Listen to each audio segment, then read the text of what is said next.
Assalamualaikum warahmatullahi wabarakatuh. Salam sejahtera untuk kita semua. Kali ini kami akan membahas informasi seputar honorer dan CPNS dengan tema, adakah hubungan surat Menpan RB dan BKN dengan skema penyelesaian honorer, yang kami lansir dari jpnn.com.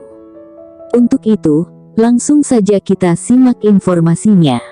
Kementerian Pendayagunaan Aparatur Negara dan Reformasi Birokrasi Kemenpan RB dan Badan Kepegawaian Negara BKN dalam jangka 5 hari mengeluarkan surat penting berkaitan dengan honorer serta pengadaan ASN. Diawali surat BKN yang diterbitkan tanggal 10 Maret terkait pendataan non-ASN. Dalam surat itu 120 instansi pusat dan daerah diberikan tenggat untuk melengkapi data honorernya dengan surat pernyataan tanggung jawab mutlak SPTJM.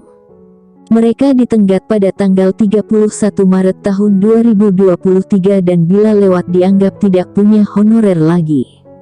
Kemudian, Menpan RB Azwar Anas menerbitkan surat tentang pengadaan PNS dan PPPK 2023 pada tanggal 14 Maret. Munculnya dua surat tersebut menimbulkan tanya di kalangan honorer. Apakah ada kaitannya dengan hasil pembahasan Pemda tentang skema penyelesaian honorer? Apakah surat Menpan RB dan BKN ini merupakan hasil pertemuan Menteri Azwar dengan Asosiasi Pemda yang katanya regulasi penyelesaian honorer sudah masuk pendataan, kata Dewan Pembina Forum Honorer K2. Dia melanjutkan khusus surat Menpan RB apakah masih sama dengan sebelumnya.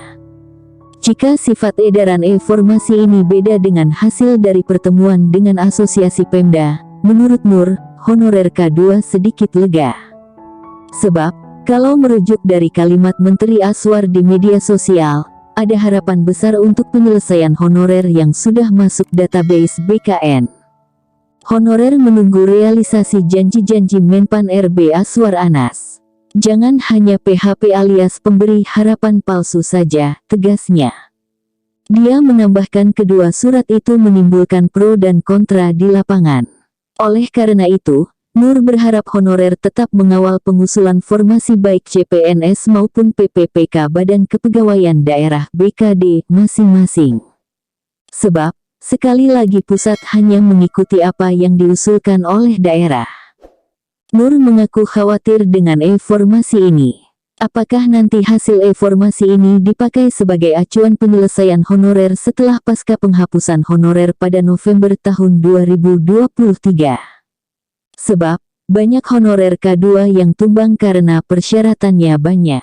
Nur yakin Pemda hanya mengusulkan formasi yang sudah dipersiapkan pusat.